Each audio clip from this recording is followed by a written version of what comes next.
Hallstatt is beautiful, no doubt, but it's also packed, pricey, and full on at times. So instead of staying in town, we booked a hotel just 15 minutes away, and honestly, this turned out to be one of the best decisions of our whole trip. Hey peeps, we're Karen and Ricky, Aussie travellers in our 50s, and this is time to go places. We chose to stay in Gosau, a peaceful alpine village in Austria's Salzkammergut region. It's about 15 to 20 minutes from Hallstatt. It's surrounded by mountains and forest. It's known for its quiet charm, its beautiful walks, and its authentic Austrian atmosphere, without the tourist crowds. Our accommodation choice was Cooee Alpin Hotel, and it cost us around €90 a night. That's 150 Australian dollars. Breakfast was included, and you could also book a table for dinner. The rooms were comfortable and spacious, with a balcony and spectacular alpine views. But the biggest surprise we had was snow. Yep, snow in September.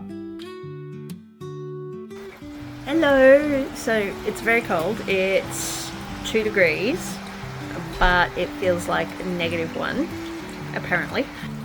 And explore up here.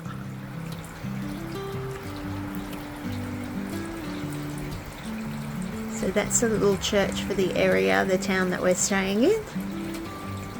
And we're about to go and have a look.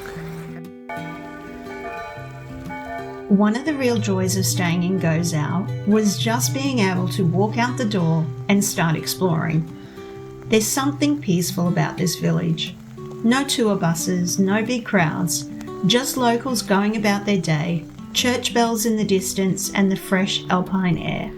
We took a walk up towards the churches that overlook the valley. One Protestant and one Catholic, both part of the town's history and date back to the 1400s.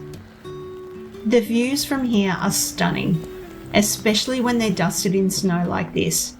It didn't feel like a tourist spot. It was still picture perfect but beautifully real. And even though Hallstatt's just down the road, this felt like a completely different world, slower and honestly just what we needed.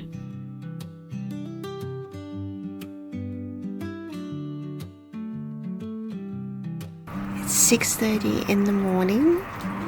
It is 2 degrees but feels like -1. I'm freezing. And this is what we woke up to. After a snowy night, we headed off early to explore Hallstatt. We beat the crowds and didn't have to worry about any parking headaches.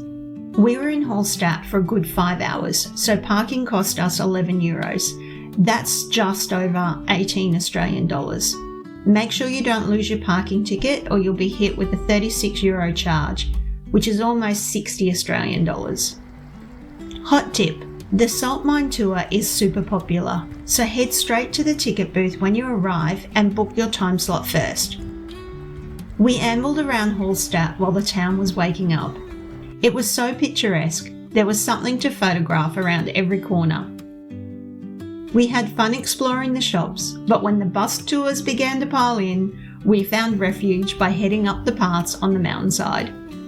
This also provided some unique photo angles.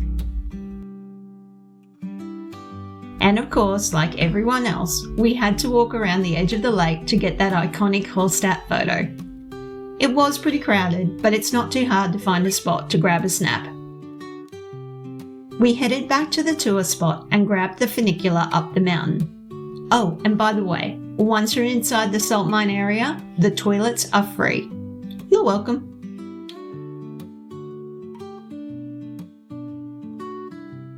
The view at the top is spectacular, even on a wet and cloudy day.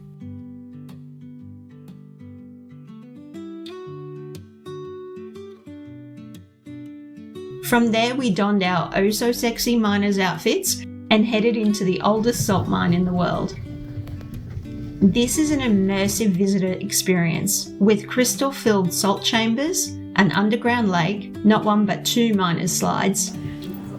Okay. I don't want to. Oh.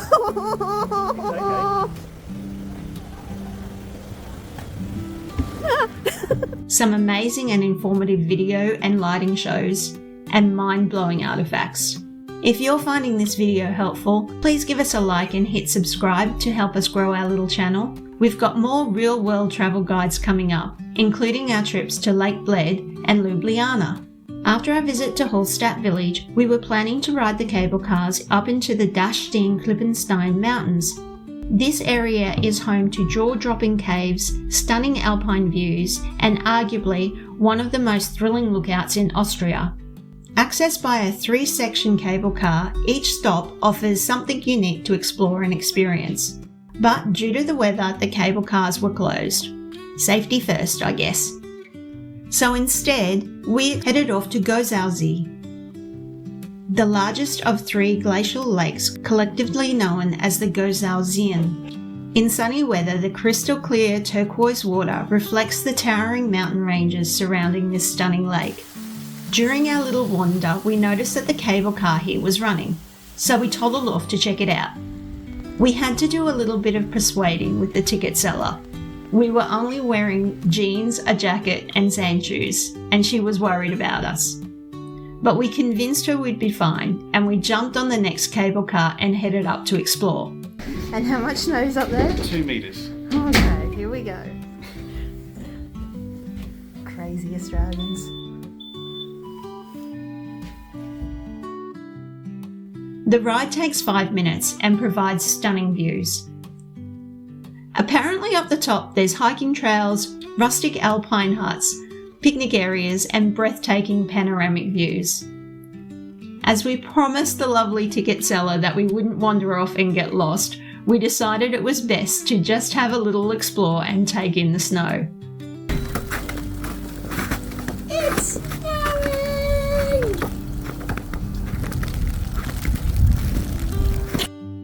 We're from Queensland. It's kind of tropical weather. So snow in September just felt like magic.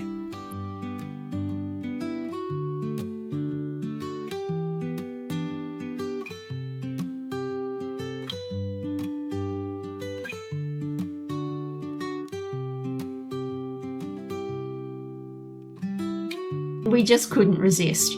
We had a few snowball fights, a couple of snowbank dives, and yeah, I may have fallen over once or twice. Once we'd finished mucking around in the snow, we jumped back on the cable car and headed down for a hot drink and a strudel at Gosausee. Gosau really is a hidden gem. If you get the chance to stay, or even just visit this little village, you won't regret it. Check out our Salzburg trip next, where Ricky surprised me with our very own Sound of Music walking tour. Thanks for watching, and don't forget, it's time to go places.